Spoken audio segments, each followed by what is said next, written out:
Hello friends, आप देख रहे हैं आपका चैनल शेयर बाजार विद आयुष। और दोस्तों, बात करेंगे इस वीडियो में किसके बारे में?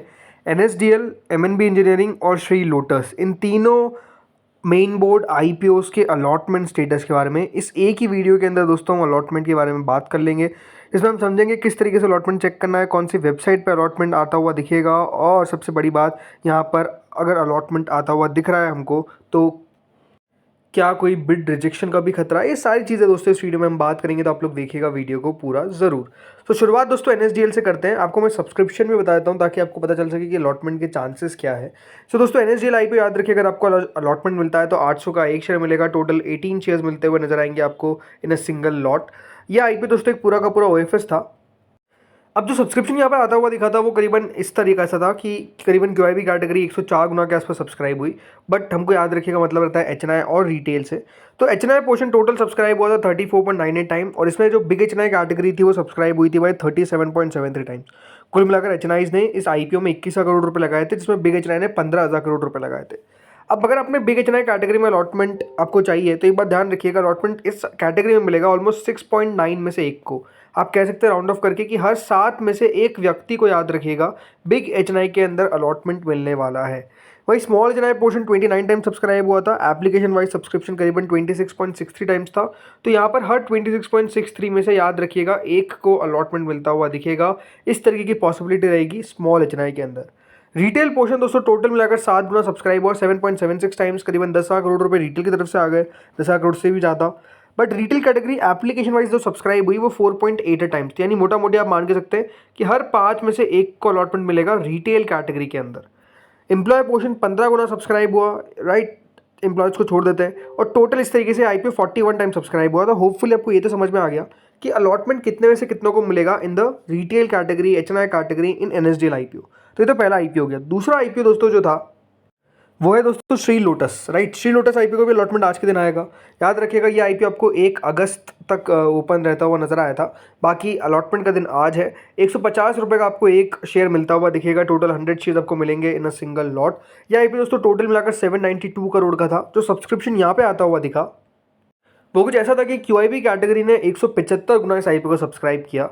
एचएनआई कैटेगरी ने टोटल मिलाकर 61.82 टाइम सब्सक्राइब किया। अब इसमें जो बिग एचएनआई कैटेगरी थी वो सब्सक्राइब हुई by 59.13 times. But application wise जो सब्सक्रिप्शन आया वो 11.44 टाइम्स। तो यहाँ पर याद रखिएगा, अगर आपने बिग एचएनआई में अपना एप्लीकेशन लगाया तो हर 11.44 में से एक व्यक्ति को अलॉटमेंट लगेगा, किसमें? बिग एचएनआई के अंदर। याद रखिएगा ये पॉसिबिलिटी रहने वाली है। वहीं जो स्मॉल एचएनआई पोर्शन था वो 67.22 टाइम सब्सक्राइब हुआ। स्मॉल एचएनआई कैटेगरी के अंदर याद रखिएगा जो एप्लीकेशन वाइज सब्सक्रिप्शन आया है वो आया है 64.33 टाइम्स। तो यहाँ पर हर 64.33 में से एक को अलॉटमेंट लगेगा। रिटेल कैटेगरी दोस्तों सब्सक्राइब हुई 21 गुना से ज़्यादा, बट एप्लीकेशन वाइज सब्सक्राइब हुई 17.87 टाइम्स। तो रिटेल कैटेगरी याद रखिएगा हर 17.87 में से एक को अलॉटमेंट लगता हुआ दिखेगा। एम्प्लॉय कैटेगरी 21 गुना, तो टोटल मिलाकर 74 टाइम्स कंपनी को 41,000 करोड़ रुपये रिसीव हुए।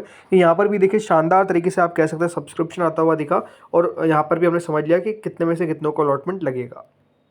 अब आते हैं आखिरी पे जो है एमएनबी इंजीनियरिंग। देखिए एमएनबी इंजीनियरिंग आईपीओ का अलॉटमेंट भी आज के दिन आएगा। इस आईपीओ का 10 रुपये का फेस वैल्यू था। 385 का आपको एक शेयर मिलेगा। टोटल 38 शेयर्स मिलते हुए दिखेंगे आपको सिंगल लॉट के अंदर। यह आईपीओ दोस्तों fresh issue plus offer for sale दोनों का कॉम्बिनेशन था। करीबन 650 करोड़ का ये आईपीओ था। यहाँ पे जो सब्सक्रिप्शन आया दोस्तों कुल मिलाकर याद रखिएगा 38.60 टाइम सब्सक्रिप्शन देखने को मिला from the QIB category. 40 Guna subscribe होता हुआ दिखा टोटल एचएनआई कैटेगरी। अब इसमें जो बिग एचएनआई पोर्शन था वो सब्सक्राइब हुआ है 39.68 टाइम्स। याद रखिएगा एप्लीकेशन वाइज जो सब्सक्रिप्शन आया इस आईपीओ में बिग एचएनआई में वो है 7.85 में से एक। कितना? 7.85 में से एक को अलॉटमेंट लगता हुआ दिखेगा बिग एचएनआई के अंदर। Small HNI portion 41.31 time subscribe हुआ। स्मॉल एचएनआई के अंदर याद रखिएगा हर 40.28 में से एक को अलॉटमेंट लगता हुआ दिखेगा, राइट। तो स्मॉल एचएनआई के अंदर अलॉटमेंट कितने में से मिलेगा? एक को 40.28 में से। रिटेल कैटेगरी 34.36 टाइम सब्सक्राइब हुई। एप्लीकेशन वाइज सब्सक्रिप्शन देखने को मिला क्लोज टू 30 टाइम्स। हर 30 में से एक को मिलेगा याद रखिएगा रिटेल के अंदर। एम्प्लॉय 8.5 गुना, टोटल 38 टाइम्स, यानी इस कंपनी को भी याद रखिएगा 13,000 करोड़ से ऊपर मिल गए। तो यहाँ पर भी दमदार सब्सक्रिप्शन देखने को मिला। तो होपफुली दोस्तों ये तो हमने देख लिया कि यहाँ पर कितने में से कितनों को मिलेगा। होपफुली आपको समझ में आया होगा। अब जो बात आ रही है कि क्या बिड हमारी रिजेक्ट हो सकती है। देखिए रिजेक्ट का क्राइटेरिया क्या रहता है? क्राइटेरिया ये रहता है कि रिजेक्शन तभी आता है पहले तो या तो देखिए आपने जो प्राइस बैंड है वो गलत सिलेक्ट कर लिया। अब काफ़ी देखिए प्राइस बैंड आपको पता है कि अपर प्राइस बैंड होता है, राइट, एक लोअर प्राइस बैंड होता है। काफ़ी लोग क्या करते हैं कि उस upper price band lower price band के बीच की वैल्यू निकाल देते हैं, या अपर प्राइस बैंड से नीचे वाली प्राइस पे लगाते हैं, लोअर प्राइस बैंड पे अप्लाई करते हैं। तो ये तो याद रखिएगा, टेक्निकली आपकी बिड रिजेक्ट इसलिए हो जाएगी बिकॉज आपने प्राइस बैंड सही तरीके से सेलेक्ट नहीं किया। पहला रिजेक्शन यहाँ पर हो सकता है। दूसरा दोस्तों रिजेक्शन क्या होता है कि अगर आपने सेम बैंक से अपनी एप्लीकेशन नहीं लगाई और उस बैंक का पैन भी आपका नाम नहीं था। अब होता क्या है, देखिए यूपीआई के थ्रू आप चाहे तो अपनी एप्लीकेशन लगा सकते हैं, राइट। अब यूपीआई में काफ़ी लोग क्या करते हैं कि अपना जो बैंक अकाउंट नहीं होता है दूसरे के बैंक अकाउंट से अपनी बिड लगा देते हैं। काफ़ी बार देखिए आपकी फैमिली में हो सकता है कि किसी का यूपीआई हो, उससे आपने अपनी एप्लीकेशन लगा दी हो, राइट, उन्होंने मैंडेट एक्सेप्ट कर लिया हो। अब होता क्या है, देखिए थर्ड पार्टी जो है वो लायबल टू है रिजेक्ट। बहुत बार देखिए थर्ड पार्टी अलॉटमेंट मिलते भी है, बिल्कुल सही बात है, लेकिन बहुत बार रिजेक्शन भी आ जाता है। और होपफुली यहाँ पर आपको मैं यही कहूँगा, मैंने पहले ही बताया कि थर्ड पार्टी बेटर है कि आप अप्लाई ना करें, राइट। अगर आप मेरी वीडियो देखते हैं तो आपको पता था कि थर्ड पार्टी रिजेक्शन आता है, तो इसीलिए बेटर क्या है कि आप खुद का बैंक, खुद का पैन यूज़ करें, राइट। पैन मतलब खुद का बैंक जिससे लिंक्ड है आपका पैन, राइट, वो यूज़ करें, दूसरे का ना यूज़ करें, क्योंकि उससे होता क्या है, थर्ड पार्टी एप्लीकेशन भी रिजेक्ट हो सकती है। तो होपफुली ये भी आपको पता चल गया। अब दूसरी बात क्या है कि यहाँ पर जो रिजेक्शन आता है वो है कैटेगरी का। अब हो सकता है कि आपने अप्लाई कर दिया है एम्प्लॉय कैटेगरी के अंदर, राइट। काफ़ी बार लोग सोचते हैं कि हम एम्प्लॉय कैटेगरी में अप्लाई कर देते हैं, हमको अलॉटमेंट मिल जाएगा, और आप इस कंपनी की एम्प्लॉय नहीं है। तो याद रखिएगा, अगर आपने एम्प्लॉय कैटेगरी में इन तीनों में से किसी में भी आईपीओ में यूज़ किया है कि मुझे डिस्काउंट भी मिल जाएगा, एम्प्लॉय कैटेगरी में कम सब्सक्राइब भी होगा, तो भी याद रखिएगा आपकी बिड रिजेक्ट हो सकती है। बिकॉज याद रखिए, एम्प्लॉय अगर आप नहीं हैं तो आप अप्लाई नहीं कर सकते हैं, तो आपकी बिड रिजेक्ट होगी। तो ये 3 केसेस में याद रखिएगा आपकी बिड जो है वो रिजेक्ट हो सकती है। इसके अलावा कोई भी चांस नहीं है कि आपकी बिड रिजेक्ट होगी, ठीक है। अब आते हैं दोस्तों अलॉटमेंट चेक किस तरीके से करना है। तो जो पहली वेबसाइट है दोस्तों याद रखिएगा वो तो है बीएससी की, राइट। अब बीएससी की वेबसाइट पे याद रखिएगा आप तीनों आईपीओ का अलॉटमेंट चेक कर सकते हैं, लेकिन यहाँ पर एक कंडीशन है। क्या कंडीशन है कि आपकी बिड जो है दोस्तों वो बीएससी पे बिडेड होनी चाहिए। अगर आपकी बिड बीएससी पे बिड नहीं है और एनएससी पे बिड है मान लीजिए, तो फिर याद रखिएगा यहाँ पर आपको अपना बिड नहीं दिखेगा। तो अगर आपका बिड बीएससी पे नहीं है तो आप चेक नहीं कर सकते बीएससी पे। लेकिन कैसे चेक करना है, तो कि सिंपल से आपको आना है बीएससी की वेबसाइट पे, लिंक मैं डिस्क्रिप्शन में डाल दूंगा। इक्विटी पे दोस्तों क्लिक करना है, आपको यहाँ पर दिख रहा है। इसके बाद एक बार साइट रीलोड हो जाती है। अब यहाँ पर आपको नाम ढूंढना है जो भी आईपीओ में आपको दिखना है, जैसे कि यहाँ पर दिखा रहा है एनएसडीएल, श्री लोटस, एमएनबी इंजीनियरिंग, राइट। अभी देखिए नाम दिखा रहा है, बट होता क्या है, देखिए यहाँ पर एक प्रॉब्लम क्या है कि नाम पहले से दिखाना चालू कर देता है, अलॉटमेंट अगर आउट नहीं होता है तब भी। ये एक प्रॉब्लम है बीएससी की वेबसाइट पे, राइट।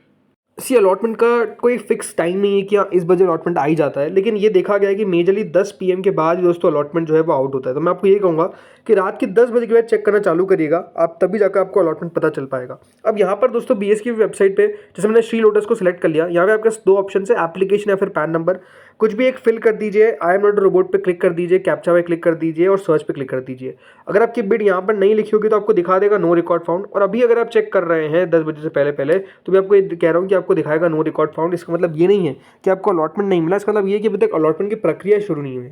इसलिए बेस्ट वेबसाइट दोस्तों होती है रजिस्ट्रार की। तो पहली रजिस्ट्रार की जो वेबसाइट है वो है दोस्तों MUFG इन टाइम। याद रखिएगा MUFG इन टाइम पे 2 आईपीओ के अलॉटमेंट आएंगे, एक है एनएसडीएल और दूसरा है दोस्तों यहाँ पर MNB। जी हाँ, इन दोनों आईपीओ के अलॉटमेंट याद रखिएगा इस वेबसाइट पे आते हुए दिखेंगे। MUFG पे किसके, NSDL और MNB के। पहले याद रखिएगा MUFG को लिंक्डइन टाइम से जाना था। अब यहाँ पर अगर अभी आप देखेंगे तो नाम नहीं दिखा रहा है कोई भी आईपीओ का जो अलॉटमेंट आने वाला है। देखिए रिसेंट जो नेम है वो है आदित्य इन्फोटेक का। अब इस वेबसाइट पे दोस्तों आदित्य इन्फोटेक का अलॉटमेंट भी काफ़ी लेट आया था, मतलब 12 बज गई थी उसके बाद। सो आई थिंक यहाँ पर हो सकता है कि थोड़ा सा लेट आईपीओ का अलॉटमेंट आपको देखने को मिले, NSDL MUFG दोनों, सॉरी NSDL और MNB दोनों का, राइट। हो सकता है MNB का पहले आएगा फिर जाकर NSDL का आएगा। अब यहाँ पर आपको करना क्या है, देखिए आपके पास 4 ऑप्शन है, pan, application, DP, client ID, account number, IFSC। कोई भी एक ऑप्शन डालना है। अगर आपके पास बैंक की तरफ से कोई मैसेज आ जाता है कि आपका पैसा डेबिट हो गया है, अगर आपने यूपीआई के थ्रू लगाया कि आपका यूपीआई मैंडेट सक्सेसफुल हो गया है, तो आपको अलॉटमेंट पक्का मिल गया है। इस बात को आपको ध्यान रखना है, राइट। तो वो अगर मैसेज आता है तो उसका मतलब समझ जाइएगा कि अलॉटमेंट आपको मिल गया है। तो ये तो वेबसाइट हो गई जो रजिस्ट्रार की है। दूसरे रजिस्ट्रार की जो वेबसाइट है वो है दोस्तों के फिनटेक। याद रखिएगा इस पे किसका अलॉटमेंट आएगा, श्री लोटस का। जी हाँ, श्री लोटस आईपीओ का अलॉटमेंट याद रखिएगा इस वेबसाइट पे आता हुआ दिखेगा।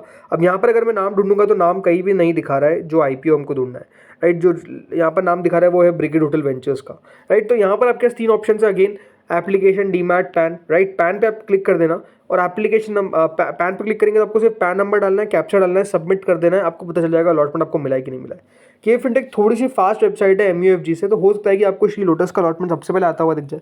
आज देखते दोस्तों अलॉटमेंट सबसे पहले किसका आता है, कौन सी वेबसाइट कितनी तेज़ है। बट हाँ याद रखिएगा इस पर आपको श्री लोटस का अलॉटमेंट चेक करना है।